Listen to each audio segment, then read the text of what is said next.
So we need a list of volunteers. That's what every church needs to have, is a list of volunteers, those that are working. In fact, it's coming up when I'm actually recording this, but happened before. We had our volunteer brunch. A church cannot operate without its volunteers. And this is especially true in a Baptistic form of government, church government, which we would call congregationalism. We need every member to know what their gifts are.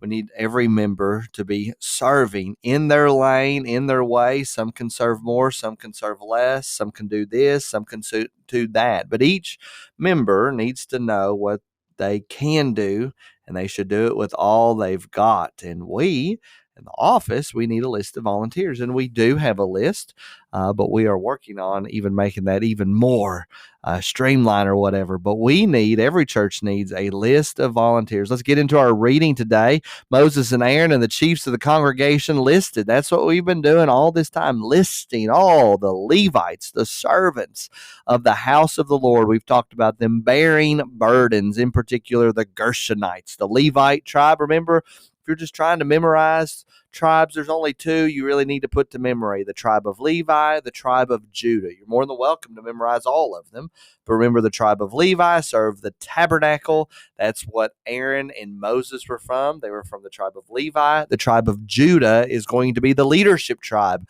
from which David comes, and eventually the great King Jesus. And the tribe of Judah is actually going to be leading the Israelites as they march through the wilderness. So those are the two tribes you need to memorize. But we've been looking in depth at the tribe of Levi. There's three sub-tribes, or clans, if you will. You have the Gershonites, the Merarites, and the Kohathites.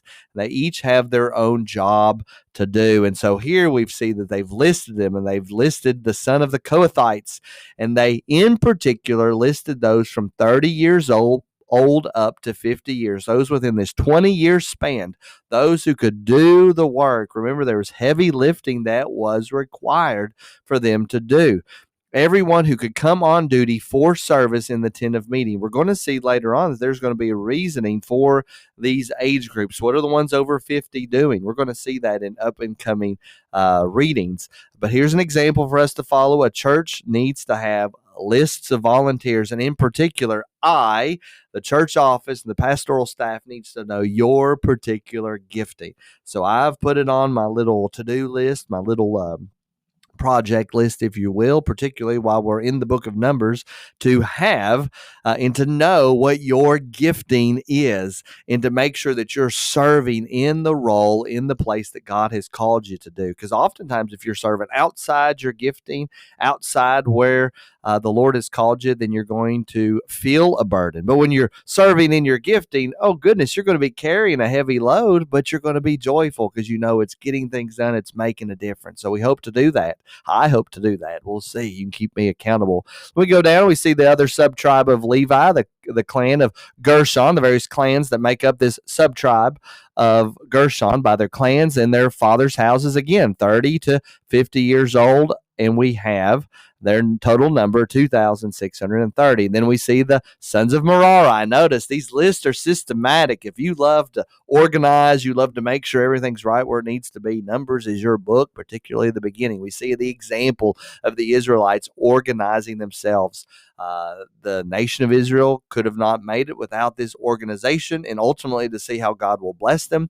Any organization cannot make it without organization, and the church needs to be organized. So we see the sons of Merari. We're going through all of them. Again, 30 years old up to 50 years old, everyone who could come on duty. Again, we see down here at the bottom the summary statement that they've counted everybody 30 years old up to 50, everyone who could come to the service of ministry and the service of bearing burdens in the tent of meeting. Those listed, look at the total number. They knew how many they had, 8,580. It would be wonderful for me to know off the top of my head who is able to carry tables, who is able to teach a Sunday school class, who is able to make a potato casserole, or who's able to cook really good In fact, Miss Judy really has that list all up in her head. When she calls you and asks you to do different things, we need to have those things in our mind. And then verse 49 says, each one with his tasks of serving and caring. It goes back to that theme I was saying. You need to know what your particular gifting is, your particular task of serving and carrying. And if you're doing what you're made to do, carrying that load, there's going to be an aspect of joy when you're carrying that thing.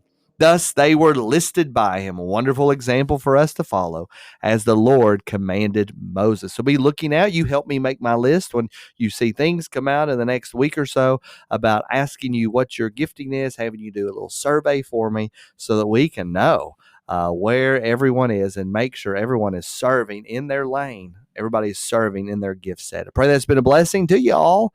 I'll see you in the next video.